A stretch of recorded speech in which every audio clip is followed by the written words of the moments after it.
اللہ اکبر، اللہ اکبر، اللہ اکبر، اللہ اکبر۔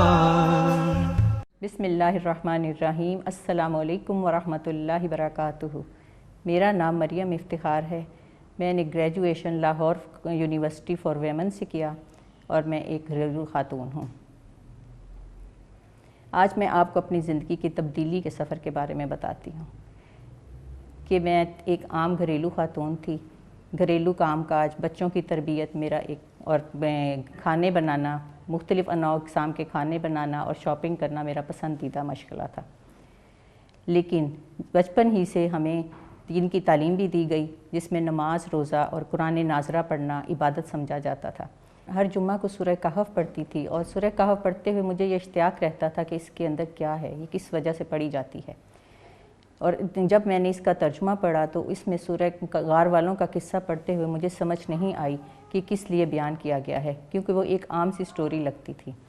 ایک دن بازار جاتے ہوئے مجھے ایک بینر نظر آیا جس پر ایک اسکالر کی طرف سے سورہ کہف پڑھنے کی دعوت تھی، لہٰذا میں نے اس کو جوائن کرنے کا ارادہ کیا۔ اور الحمدللہ جب میں نے اس سورہ کہف کو اس اسکالر سے پڑھا تو مجھے اس کی وسعت، اس کے مفہوم کی گہرائی کا اندازہ ہوا اور میں سمجھ گئی کہ زندگی کا مقصد کیا ہے اور غار والوں کا قصہ کیوں بیان کیا گیا ہے۔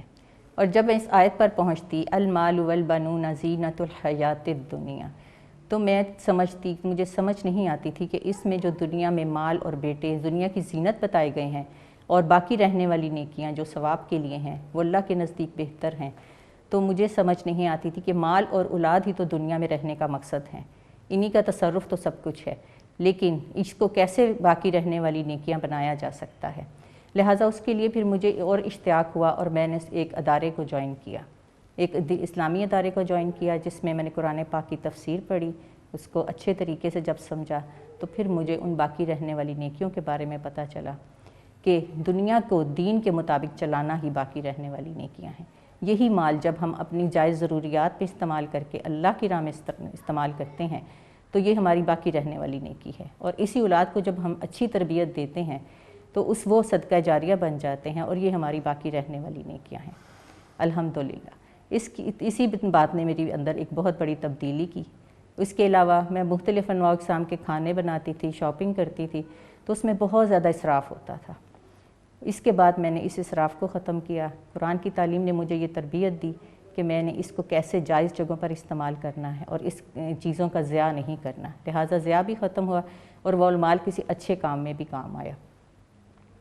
اس کے علاوہ دوسری تبدیلی میری زندگی میں یہ آئی کہ میرے اندر بے چینی اور گھبراہٹ اور کسی کام کے نہ ہونے کی بہت جلدی بے قراری ہو جاتی تھی، تو ایک بہت بڑا سکون اور ثبات میرے اندر آیا، ایک ٹھہراؤ آ گیا کہ ہر کام اللہ کی رضا کے لیے ہوتا ہے اور اللہ کی مرضی کے مطابق ہی ہوتا ہے اور اپنے وقت پر ہوتا ہے، لہٰذا اس پہ مجھے بہت زیادہ سکون آ گیا اور توکل آ گیا، اپنے رب پر بہت زیادہ توکل کرنا آ گیا۔